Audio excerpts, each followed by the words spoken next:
Hello.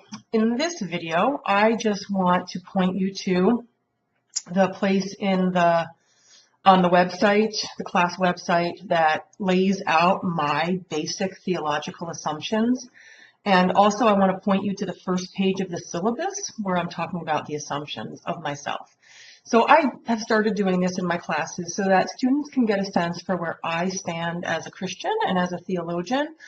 And in this class, because we're talking about feminist theology, I also give you sort of where I stand as a feminist. And if you really want to know, I'm basically a very middle of the road, moderate person, even when it comes to feminism. I like to think around the edges and think along the margins, but I don't always land there for a long time. Sometimes I do, sometimes I don't. So it's important for you to understand as you think your way through this course that it's really okay for us to change our minds. It's okay for us to hold certain beliefs for a period of time and then change those beliefs. And my beliefs are about people, about the world, about myself, are also constantly evolving. So we're all a work in progress, and I'm giving you a snapshot right now of my assumptions. And in my theological assumption list on the website, I give you 12 assumptions. And I'll let you read them yourself, but basically they're totally moderate Christian commitments, right? So my first commitment on that list is that I do believe that God still exists today. And when I say that, what I mean is I don't believe that God is simply a product of human imagination. There are a lot of liberal Christians who hold on to the Christian faith and on to Christianity, not because they really think that God is alive and that God exists, but because it's good for the human imagination to have some kind of moral compass. That's not me. I'm a liberal person in so many ways, but when it comes to believing that there actually is some kind of divine reality, I am old-fashioned and still believe that. And I'm going to guess that many of you also believe that as well. And that's why you're going specifically into ministry and not, for example, into, say, the study of world religions, because you most likely don't believe that God is just a product of the human imagination, but that God is, in fact, a being who is in our lives and who works in the world in ways that are mysterious and inscrutable. And it's our task as humans, and it's our privilege as humans to continue to be in relationship with that God and to figure out how God's working in our lives. So that's the very first assumption I make, is I still think that God exists. But the second assumption I make about God is that God's not a white male. Am I happy with Jesus being a male? I'm totally happy with Jesus being a male. Do I need Jesus to be a heterosexual male? No, I don't really care if Jesus was gay or not, or transgender. It doesn't matter to me if Jesus was that. But the New Testament through and through talks about Jesus as presenting as some kind of male. So I am not somebody who needs to see Jesus as a female. And so I'm okay with Jesus being a male. However, I don't believe that that means God as Trinity is all male. And I don't think that God ever intended to be seen as a white male. The Yahweh of the Old Testament is I am who I am. And God revealed God's being in so many different ways in the Old Testament that it's really difficult for me to restrict my imagination to God as a white male. Unfortunately, so much of our art in Christian history, from devotional art and piety to our hymnals, to our language, to our songs, everything talks about God as a he. And the Bible does too. So it's really, we've restricted ourselves in our imagination. And I hope in this class we can start pecking away at that and pecking cracks in here to let some of the feminist light in, right? So that we can expand our imagination about God. I'm not going to go through the whole list, but I think that I want to just make a couple more comments about my assumptions. I do believe that God reveals God's being, which means I believe in a teaching of revelation. We don't talk about revelation too much in our churches in any kind of formal way like people used to, but I do believe that God shows God's being, and I think many of you believe that as well. And frankly, there are going to be many unchurched people who believe that as well, right? So when people talk about feeling God in nature, sensing God's presence when they're ill, sensing God's presence in, or a presence in like something like the sunset or a newborn baby or a moment in their life. That really is something about belief in God showing God's being. That God is not a mystery locked up in a box somewhere where God is completely unknowable. God has made God's self known, and part of our job as Christian people is to listen very carefully to the world around us, to the people around us, and to our inner selves, to hear where God is knocking at the door, where God is making God's self known. I'm going to come back to number 4, but well, no, I won't. I'll just say it now. I personally believe that God wills one thing for us, and that is to love us, and for us to love one another, and to experience being loved. Now, historically, the Christian faith has talked about God actually doing 2 things for us, to us, both reconciling us to God's self, but also judging us, sending people to hell, for example, killing people for sins. I believe that God does judge us, but I don't believe that God sends people to hell. And I believe that God's judgment does only one thing, and it's to serve, to reconcile us to God's being. And I also believe that God's word comes back full. So I personally believe that God intends and will actually reconcile all people to God's being. And that's a radical view that is suggested by my favorite thinker, Karl Barth, and there's a lot of controversy around quote-unquote universal salvation. I'm not necessarily talking about universal salvation. I kind of am, but I'm coming at that from a very different perspective, talking about God being powerful enough and loving enough to reconcile and want to reconcile everybody to God's self. And how we work that out in our faith lives and in our theology and with our neighbors, that becomes our big task. Okay, so you can read the rest of them. Like, I believe number 5, that God made the universe. I believe in sin. Number 6, that there is something fundamentally wrong with humanity. I don't believe that's original sin. And we'll talk a little bit about that in this class as well, right? How original sin has been pegged on women, right? Women are the original sinners. And that's so problematic to me. So we're going to talk a little bit about atonement and sin in this class. Number 7 is actually more and more important to me, that Jesus Christ is both God and man. Jesus Christ is both divine and human. And this, again, is where I sound very old-fashioned to some people. Many Christians are very happy with Jesus just being a great teacher. And this isn't the class to talk about that, but there's all kinds of problems with Jesus just being a good teacher. So I want us to really think hard about what does it mean from a female perspective and from a feminist perspective that this man, Jesus Christ, is actually God.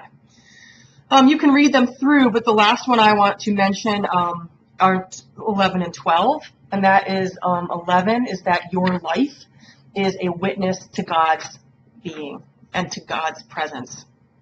Your life is a witness. That means you have a very specific calling in the world. It doesn't mean that you need to go out and search and find meaning in your life. It means just who you are. Just being on this earth, God has given you a place, and God uses your life. And that's also really important for me, I think, as a woman, because women's vocation has been tied almost exclusively to having children. And that's very problematic for so many people in so many ways. So 11 is really important to me, to think about vocation as being the witness of your life. And so what happens to you matters. And then finally, another sort of old-fashioned part of my theology, if you will, is that God is triune. And that God is a triune being. God is not a single being, but that God does work in the world as Father, Mother, Creator, as Jesus Christ, Redeemer, Reconciler, Brother, Friend, and as Holy Spirit, Empowerer, Greener, Advocate, Breather, Giver of Life. All these kinds of things that I believe God does in a triune way. So you can read through the list, and I kind of make a joke of myself when I say that I'm old-fashioned, because I do assume that many of you hold to these beliefs as well. But I want you to know that there's space for you in this class to question those things or to talk about your faith commitments, and that those kinds of questions are acceptable in this kind of class. Of course, not my phone's ringing. When we go over to the syllabus now, oh well, that didn't get shut off. When we go over to the syllabus, there's a couple of things I want to make sure you think about, or you see that I assume about women. And it's on the first page of the syllabus, and I'm looking especially at number one, I say God's not a white male. But number two, women have often not found the space to express themselves in their theology within the church. And so it's really important for you to understand that in this feminist theology course, I will privilege women students' voices. And as you can see, our authors are mostly women. And I'm doing that deliberately as a way to offer a space for women's voices and as a way to be a corrective to the fact that women's voices don't often find the space. And unfortunately today, it's as sort of insidious as a woman, I'm going to speak myself, right? This happens to me all the time at Luther Seminary. Sorry, Luther Seminary, I love you, but I give an idea at a meeting, I make a suggestion at a meeting, and like everyone's faces are blank, like, yeah, that's great, Amy. And then my male person will say the exact same thing. And I'll be like, that's awesome. That's such a great idea. You know, and that's another example of not having space. So sure, I'm at the table, and sure, I had said something. People heard my voice, but I'm not always seen as an active player in making decisions, even though they want me to make decisions with them, right? So I'm not griping about that. It's just a perfect illustration of what so many women go through and what I'm talking about here with space. And I believe I probably do that to other women as well. And so we women are as guilty of that as men are. So just for us to be aware that we're going to try to really listen to women's voices to give them some space. My third assumption on the syllabus, page 1, is that when women contribute to Christian theology, our imaginations expand, right? So it's really important to see that women actively can contribute to the ongoing stream of Christian thought. And we're not just offering up sort of a view of God for women. When women speak about God, it has something to say to both women and men and old people and young people and children about God. So it's this idea that when we listen to women's voices, as when we listen to gay voices or black voices or African voices, our imagination about the vastness and the beautiful mystery of God becomes expanded. Number 4, I do believe that experience is a valid source of doing theology. For many decades in the early women's movement, the argument against women's voices was that women are only speaking out of experience, and that cannot be a reliable source of theology, the way the Bible is a reliable source, or the way men's voices are a reliable source. And what we know now is that actually men do theology and have done theology historically from the male experience of being in the world. So this notion that experience is somehow an unreliable source is not just a problem for women, and it might not even be a problem at all, right? So that's my 4th assumption, is that the feelings, experiences, intuitions, and instincts of individual women are very real and hold very specific meaning for the work of theology.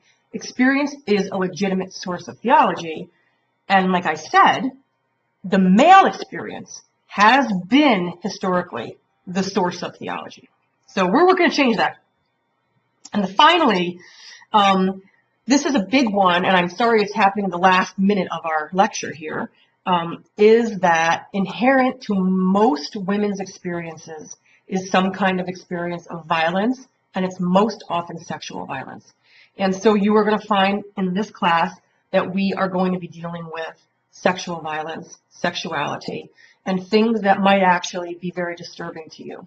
And so it's important for you to understand that part of talking about women's reality is talking about what women have gone through when it comes to violence and when it comes to sexual violence.